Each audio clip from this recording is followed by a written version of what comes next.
Hi, so this morning what we're going to be doing is making fermented plant juice from nettles.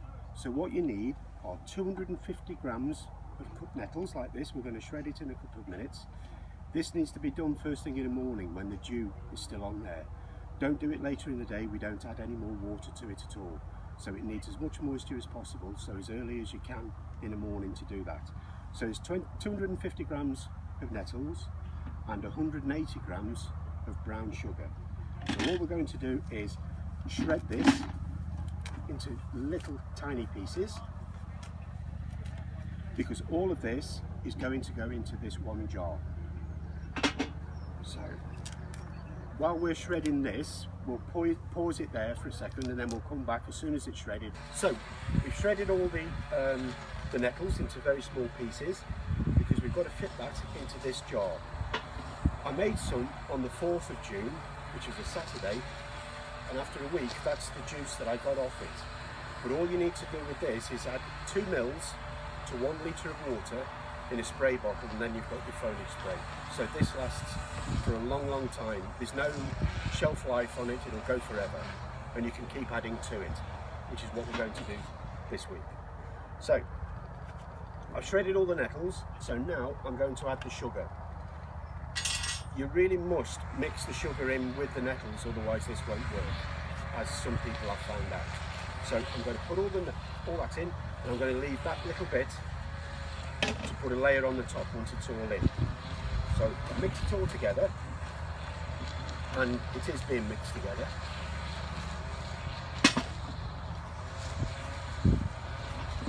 Then we get the jar, we start putting nettles inside. There's no added water, nothing else apart from the nettles and brown sugar.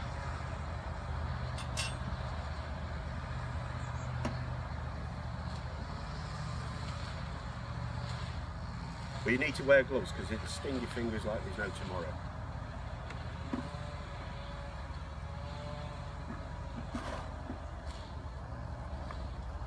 It's all in.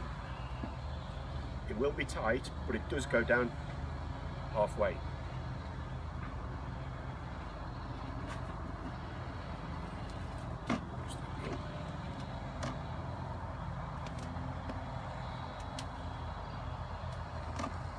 I got 250 grams of it in this jar last time, so I'm going to get it in again.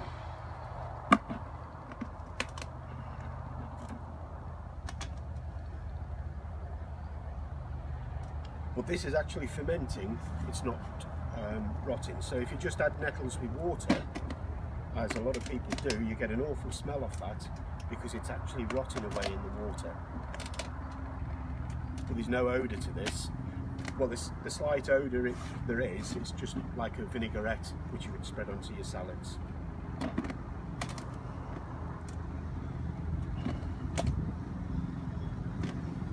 So that's filled now with all of what was in there. So now I'm just going to put this on the top.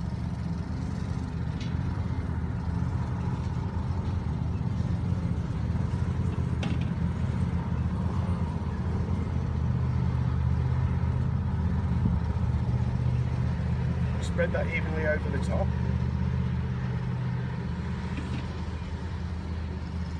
And then we want to weigh it down with its own weight.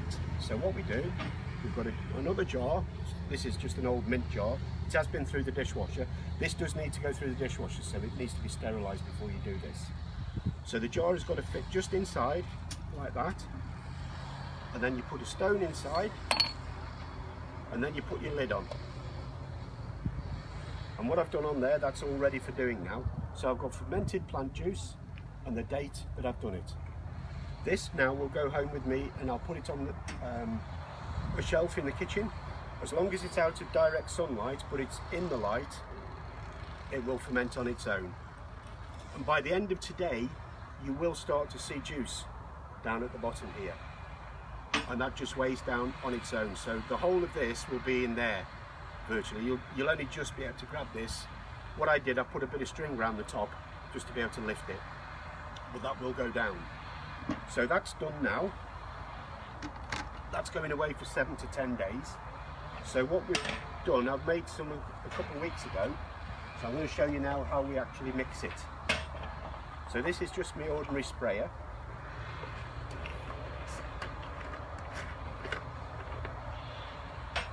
And I'm going to make 2 litres of it. So you have 2 mils, which is 1 teaspoonful, like a medicine spoon, of this into 1 litre of water. So it's 2 teaspoons into this, because I'm having 2 litres. So all I'm going to do is get it like that. 1.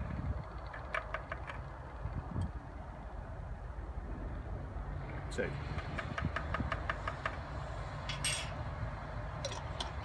And then you can feed your plants as a foliage spray every 7 to 10 days.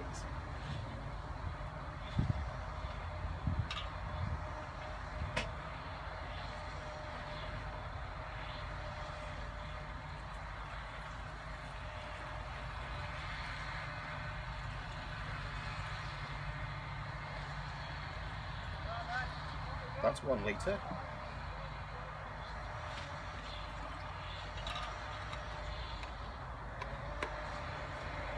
And this is water I brought from home rather than using the water tubs at the side, because this has got no bits in. If you get bits into it, you're going to block all your spray bottle up.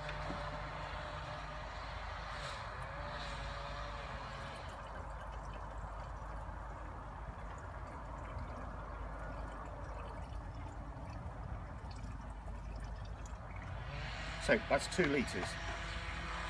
Put the lid back on.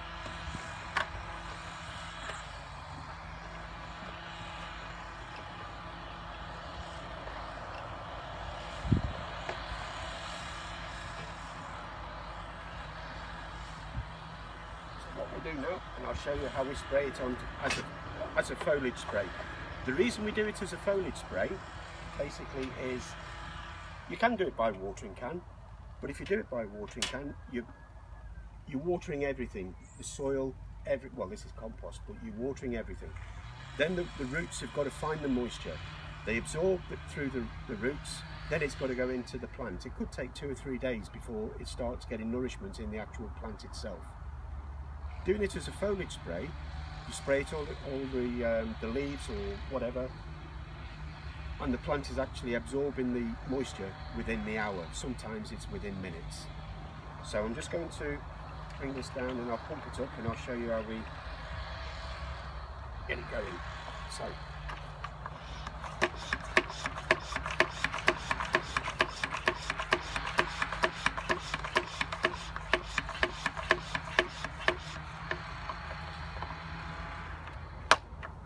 right. The only plants on here that I've sprayed the runner beans once.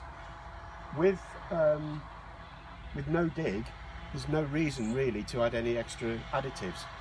But when I put the beans in, they were going a little bit yellow, so I'm just giving them a little bit of an extra. So I'll just go over there now.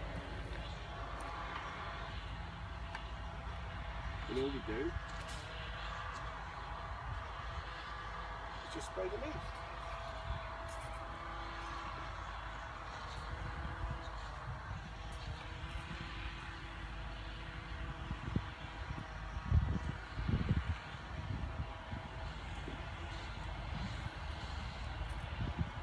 I can already see a difference in just 1 week with one application of this. For some reason the leaves went a little bit yellow, but they were very large plants when I actually put them in. So I'm just giving them a little bit of a boost.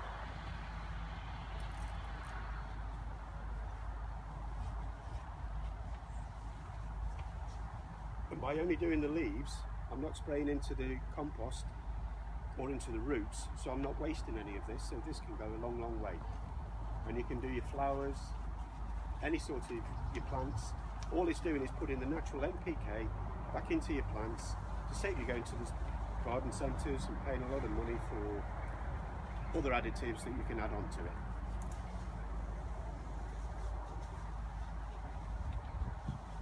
And that's all you need on that, and that's then completed. So what we're going to do now with the mixture that we've made this morning, I'm going to take that home and I'm going to put it onto a shelf in the kitchen, and then we'll continue then in another 7 to 10 days. Once I'll show you how to strain it all off, because all you need to do is get another jar that's been sterilised, but I'm going to use that same jar, so I'm just topping it up. You put a funnel into it, then some muslin cloth, or I use just an old handkerchief or something like that, just to put inside, and then we can wash that handkerchief and we can use it again, which was what we've done. So it's just sieving it, and you let its own gravity pull the juice down. There's no squeezing or anything like that, but we'll go through that next time when we're actually straining it. So we'll pause it there for now, and we'll see you later. Okay, so now the 7 days are up and the fermented plant juice is already made and the jar is just in here. So what we need now is to get the stuff that's already been made once before. We're just going to top it up, put a funnel inside there. This is just an old handkerchief that we've used before, and we can wash it out to use again. So put that in, we take this out, and then we just tip this, and there's no smell to this. We just tip that into there, and you can see it dropping down now. If you come a little bit closer, you'll see it going down. That's going down, and just let its own gravity pull the juice through. There's no need to empty it out and squeeze it all out. It'll do that on its own. It'll take a couple of hours, but that's not a problem. This will start topping up. Then we can put the lid back on that, put it on the shelf in the shed, and that'll last for years. The only thing I've been using as feed on are the runner beans every 7 days. So it's doing really good on the runner beans. And where I've had the recipe from is from the Regenerative Grower's Guide to Garden Amendments in the books by Nigel Palmer. I really recommend that you do, anybody buys this book. I've bought the book, but I've got it out on loan at the moment. Somebody's borrowed it. But it's got all different recipes in for different things, for calcium deficiency and everything like that. So it is a good book to get, and it's a good mixture. It's free. The only thing you've got to buy is sugar, but fortunately for us, we've always got brown sugar in the cupboard, so I just borrow the wife's sugar. It doesn't cost me a thing. Okay, so if you like what you see, give us a thumbs up, subscribe if you haven't already, and don't forget to press the notification button for when the next video comes out. So until next time, bye.